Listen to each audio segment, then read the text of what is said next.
Dinas Pendidikan Pemuda dan Olahraga Disdikpora Daerah Istimewa Yogyakarta menyebut ada sekitar 8.066 anak yang masuk kategori anak tidak sekolah atau ATS di wilayah ini. Nah, bagaimana penanganannya dan juga perkembangannya? Kami sudah bersama dengan Kepala Bidang Perencanaan dan Pengembangan Mutu Pendidikan Pemuda dan Olahraga Dinas Pendidikan Pemuda dan Olahraga Daerah Istimewa Yogyakarta, Suci Rohmadi. Pak Suci, selamat pagi, Pak. Selamat pagi, Pak Denny. Pagi. Jadi Ya, penanganannya seperti apa sekarang ini, Pak, untuk anak yang masuk kategori anak tidak sekolah ini di Yogyakarta? jadi memang angka 8.066 anak yang tidak bersekolah itu berdasarkan memang data dashboard Ya, Kemendikbudristek per April 2026 ya Pak. Jadi kami ada sekitar 8.066 dan ini aslinya ada 16.000, cuma sudah diverifikasi 10.407 anak dan 2.341 anak ini masih sekolah ternyata. Jadi ini memadankan antara data NIK dengan data nomor induk siswa nasional di Dapodik, data pokok pendidikan. Nah, ya, data tentu ini menjadi perhatian serius bagi kami di Dinas Dikpora DIY, namun memang penting kami sampaikan bahwa angka tersebut merupakan hasil dari proses verifikasi yang saya kira justru kita ada perbaikan kualitas data, artinya kita semakin mampu untuk dapat memetakan ya kondisi real di lapangan secara lebih akurat serta nanti menentukan kira-kira langkah ya, intervensi yang lebih tepat gitu.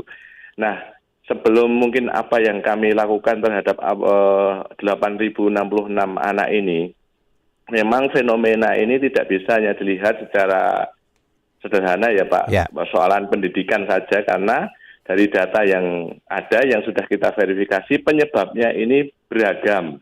Mulai dari ada faktor ekonomi, ada anak yang sudah bekerja, kurangnya motivasi untuk sekolah ini, kemudian juga ada persoalan sosial seperti pernikahan dini, ada ya, pengaruh lingkungan dan juga mungkin faktor psikologi seperti trauma karena mungkin di sekolahnya terjadi kekerasan atau ya, bullying perundungan. begitu Nah, ya. ini menunjukkan Ya, ini bahwa isu ini kan bukan persoalan yang sifatnya ini ATS ini persoalannya adalah sifatnya multidimensi. Nah, kami ya, melihat tantangan terbesar bukan hanya pada akses pendidikan semata, tetapi juga kita menjaga keberlanjutan dan relevansi pendidikan bagi anak-anak ini. Ketika anak merasa pendidikan tidak lagi menarik atau tidak sesuai dengan kebutuhan mereka, maka resiko putus sekolah akan menjadi lebih tinggi. Oleh karena itu, pendekatan yang kami lakukan tidak sektoral, Pak. ya, Jadi Dinas Dikpora DIY ini terus mendorong adanya penguatan kolaborasi lintas sektor, misalnya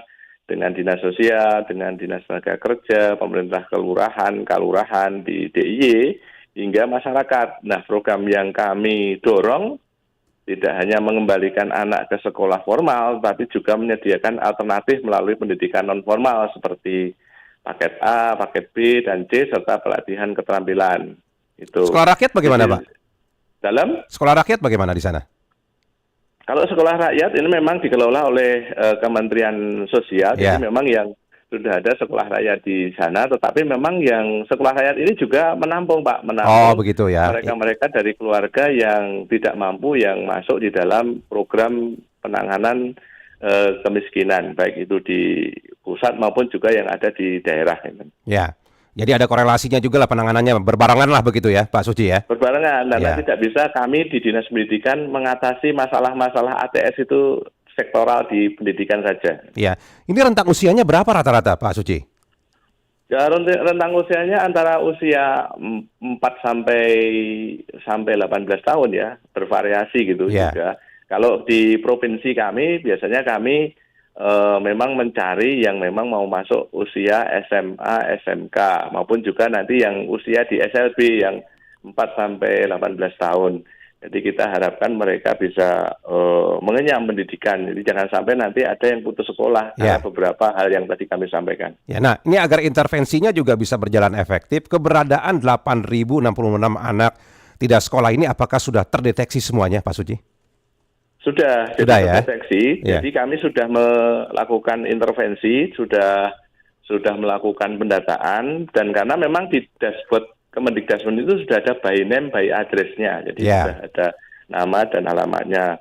Memang sebarannya itu di Sleman itu ada 2.810, Gunung Kidul 2.048, Bantul 1.715, Kulon Progo 953, Kota Yogyakarta 540. Nah, kategorinya ATS ini ada 3 hal. Ya. Belum pernah sekolah ada, lulus tetapi tidak melanjutkan juga ada. Artinya lulus SMP misalnya tidak melanjutkan ke SMA, ini kan juga bagian dari anak tidak sekolah. Ya. Kemudian yang putus sekolah, drop out, artinya sudah kelas 9, kelas 10 atau kelas 11 misalnya, tapi dia putus sekolah. Itu jadi penyebabnya ada beberapa hal tadi. Ya. Nah, kemudian untuk peran serta dari pemerintah daerah, kabupaten, kota, Pak. Karena ini kan biasanya kan kalau provinsi fokusnya lebih kepada tingkat sekolah menengah atas begitu, Pak Suci. Itu bagaimana, Betul, Pak? Koordinasinya, Pak, soal itu? Justru kami berbagi. Jadi pendataan memang bisa kami lakukan, tetapi nanti untuk yang usia-usia yang nanti masuk ke PAUD atau ke TK maupun ke SD maupun ke SMP yang menjadi ranahnya kabupaten kota, data bisa kami sampaikan kepada dinas kabupaten kota untuk mendapatkan penanganan. Ya, tapi kalau yang usia 16 sampai 18 itu memang menjadi ranah kami di provinsi untuk nanti bisa masuk di SMA maupun SMK. Yeah. Jadi keterlibatan kami koordinasi karena Jogja ini juga tidak begitu luas, jadi kami lakukan selalu koordinasi dengan kabupaten kota terkait penanganan anak tidak sekolah ini. Ya, nah tadi Pak Suci kan menggarisbawahi kalau masalah anak itu merasa sekolah sudah tidak penting buat dia ataupun tidak bisa membuat mungkin merasa dia kehidupannya akan lebih baik dengan sekolah begitu. Itu kan faktor psikologis yang sangat berat itu, Pak Suci. Itu bagaimana cara penanganannya, Pak? Adakah pendampingan khusus dengan tenaga ahli khusus begitu soal anak seperti ini, Pak? Ya, betul, Pak. Jadi yang kami masih harus mencari format yang format yang harus kami susun ini bagaimana menangani yang motivasi sekolahnya itu sudah sangat rendah. Ya. Artinya sudah tidak mau lagi sekolah. Kalau yang faktor ekonomi, faktor yang lain-lainnya saya kira kami sudah punya mekanisme, kami berikan beasiswa dan seterusnya. Tetapi yang khusus terkait dengan motivasinya rendah ini, memang kita perlu nanti ada pendampingan psikologis. Nah, ini yang sedang kami rancang, Mbak Yeni. Jadi kami rancang untuk bisa kami lakukan di situ. Nanti mungkin kami kerjasama dengan DP3AP2 yang menangani pelindungan anak atau KPAI gitu dalam rangka bagaimana dengan anak yang motivasinya rendah untuk sekolah ini. Karena itu yang berat ya Pak Suci ya. Kalau mereka dipaksa masuk sekolah lagi nanti meninggalkan sekolah lagi begitu ya Pak Suci ya. Iya, kadang-kadang yang sudah kami alami adalah anak mau sekolah tapi ya sehari 2 hari habis itu menghilang, Pak. Jadi sudah tidak masuk lagi. Nah, ini saya kira yang perlu kita lakukan karena paling angka untuk yang karena motivasi rendah ini juga cukup banyak, Pak. Artinya yang memang tidak mau sekolah, alasan tidak mau sekolah itu cukup banyak. Ya. Nah, koordinasi dengan para orang tua anak-anak ini, Pak, yang 8.066 anak ini, bagaimana perkembangannya? Apakah mereka juga punya kesadaran juga begitu dari pantauan Pak Suci untuk menyekolahkan anak mereka kembali, Pak? Mendorong anak mereka masuk sekolah kembali? Jadi memang ada 2 yang kita sasar ya. Satu orang tua, yang kedua adalah si anak sendiri. Karena orang tua juga harus punya pemahaman gini. Karena kadang-kala juga ada gini, Pak. Artinya orang tua yang punya pemahaman ya sekolah itu sudah cukup. Level SMP saja sudah cukup. Nanti habis itu kerja gitu.